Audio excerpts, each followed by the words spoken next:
sudah hadir di Harlo Palembang untuk hari ini, dan terima kasih juga Ustadz sudah hadir. Tapi kita masih nanyo-nanyo soal kondisi yang ada di Palestina juga, karena memang memperhatikan ya. Jadi dia budak kecil di situ kan banyak kena rudal dan lain-lain Pak Ustadz ya.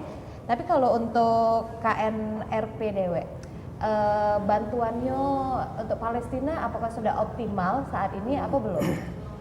Tentunya bantuan yang kami berikan dari KNRP ya sangat kurang optimal gitu. Kenapa? Karena mereka sampai sekarang itu masih sangat membutuhkan sampai mereka memperoleh kemerdekaan dari penjajahan Zionis laknatullah alaihi itu. Dan alhamdulillah kita tim KNRP sekarang sudah lagi berada di Palestina, dan kita baru meresmikan tanggal 8 Mei kemarin meresmikan medical center yang bekerja sama dengan Asalama yang ngurusinya di sana dengan saudara Palestina, dan memberikan obat-obatan dan juga memberikan makanan dan sembako untuk saudara-saudara kita yang sedang melaksanakan ibadah puasa di sana. Oh, susah tidak masuk ke bantuan ke Palestina itu? Untuk masuk ke bantuan ya tadi kata saya tadi gitu, bisa jadi kadang kita digeledah kapan saja gitu kan, kita harus siap. Dan biasanya ya alhamdulillah karena kita kerjasama dengan mitra-mitra di Palestina, mereka yang memberitahukan kondisi-kondisinya gitu kan. Iya. Ketika dalam kondisi berbahaya kita dilarang masuk dulu gitu kan. Ketika aman baru kita disuruh masuk di perbatasan biasanya. Itu yang ngegeledah itu uang Israel atau uang Palestina?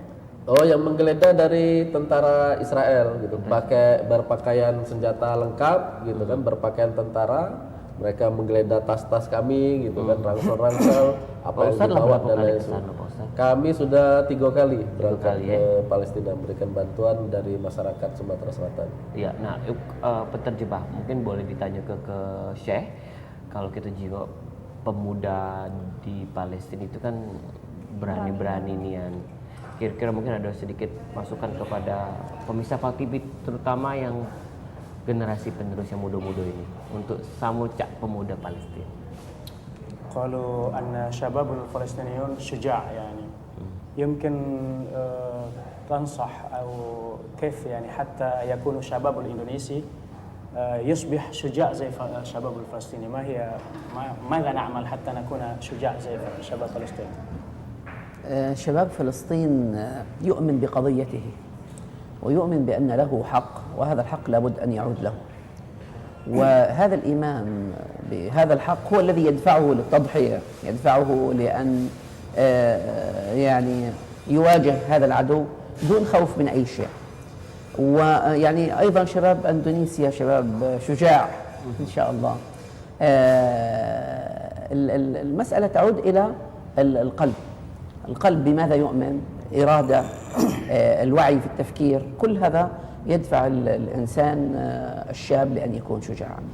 Jadi pemuda-pemuda Palestina itu yakin betul dan mengimani betul bahwa Palestina ini adalah tanah mereka, bumi pertiwi mereka, tumpah darah mereka, yang mana mereka tidak boleh membiarkannya begitu saja dijajah oleh Israel. Keimanan inilah, keyakinan inilah yang membuat pemuda-pemuda Palestina itu begitu berani dan tidak pernah takut untuk menghadapi Israel. Nah, kata beliau, pemuda-pemuda Indonesia juga bila mana hatinya sama dengan pemuda-pemuda Palestina, yakin betul bahwa kita harus membela bumi ini, negeri ini, insya Allah keberanian itu akan sama nantinya. Ya, seperti itu Pak Ustadz ya, keberanian itu akan sama. Cinta tanah air, cinta negeri ini.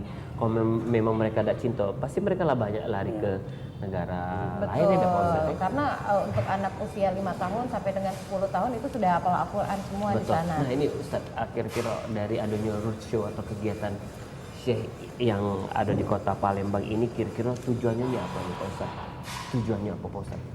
Tujuannya yang pertama kita minta untuk membangun kesadaran kepada warga muslim yang ada di Indonesia ini, khususnya Sumatera Selatan, agar memahami betul bahwa sesungguhnya Palestina adalah tanah wakaf umat Islam. Palestina adalah tanah milik umat Islam. Kenapa? Karena Palestina yang di dalamnya ada Masjidil Aqsa itu juga merupakan kota suci ketiga umat Islam, di samping Masjidil Haram dan Masjid Nabawi. Dan juga begitu banyak keberkahan dan kemuliaan-kemuliaan daripada Palestina. Dia adalah tanah yang diberkahi, bumi para nabi dan rasul, serta bumi Isra wal Mi'raj Nabi Muhammad SAW. Artinya dengan begitu banyak keberkahan-keberkahan itu, kami mengajak agar masyarakat lebih menyadari, lebih memahami, sehingga kita sama-sama berjuang, membantu untuk memperjuangkan saudara-saudara kita yang ada di Palestina sampai mereka memperoleh kemerdekaannya. Mungkin untuk yang mau berdonasi nih Pak Ustadz, untuk pemirsa PAL TV. Baik, kami mengajak kepada seluruh masyarakat Sumatera Selatan, para dermawan yang memiliki kelebihan hartanya untuk berdonasi melalui rekening Bank Syariah Mandiri dengan nomor 727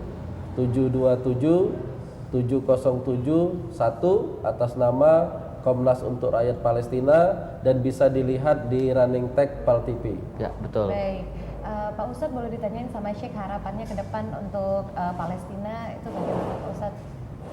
Ya, ما هي أملكم يعني عن الوضع الفلسطيني حاليا، يعني ما هو أملكم وطلبكم ورجاؤكم للقضية الفلسطينية؟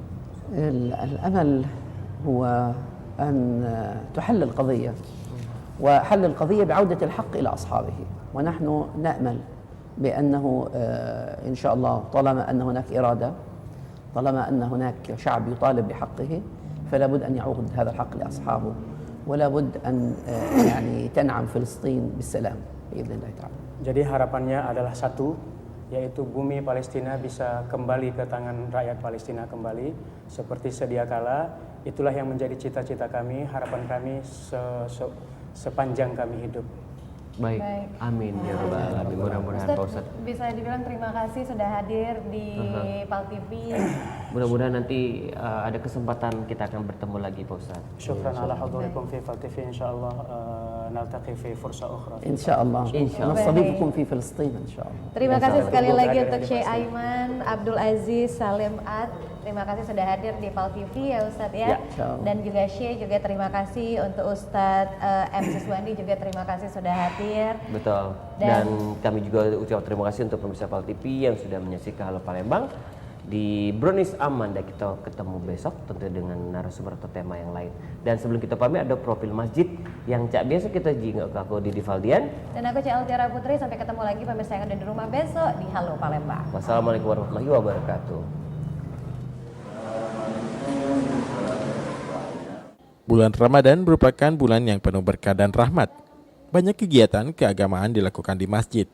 Berbagai macam kegiatan religi seperti kajian, sholawat, pengajian, dan tadarus hingga buka bersama. Seperti kegiatan yang ada di Masjid Miftahul Jannah di kawasan Muhajirin 4 Palembang. Selain melakukan sholat 5 waktu, masih banyak kegiatan seperti kajian fikih, tauhid.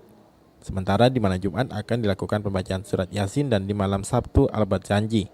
Masjid yang berdiri dengan megah di antara pemukiman warga ini nampak cantik dengan bangunan 2 lantai. Di bulan Ramadan, jamaah meningkat hingga ke lantai 2 untuk melakukan sholat tarawih berjamaah.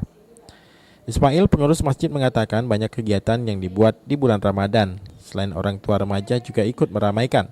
Kegiatan buka bersama saat maghrib hingga tadarusan usai tarawih dilakukan jamaah Masjid Miftahul Jannah.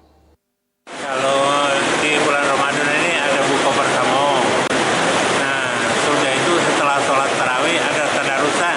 Tadarusan ya. Nah, tadarusan sampai dengan jam 9:30 itu. Oh, selain itu apa baik kegiatan itu, Pak? Selain itu kalau bukan di bulan puasa itu ada kegiatan rutin 2 minggu sekali, itu ada yang fikih, ada yang tauhid. Sudah itu setiap malam Jumat kalau tidak pembacaan surah Yasin, surah Al-Kahfi, dan setiap malam Sabtu itu Barzanji, Al-Barzanji. Karena letak Masjid Miftahul Jannah berada di jalan lintas dan tembusan, banyak pedagang dan orang yang mampir untuk melaksanakan sholat saat melintas di depan masjid. Mardiansyah, PAL TV.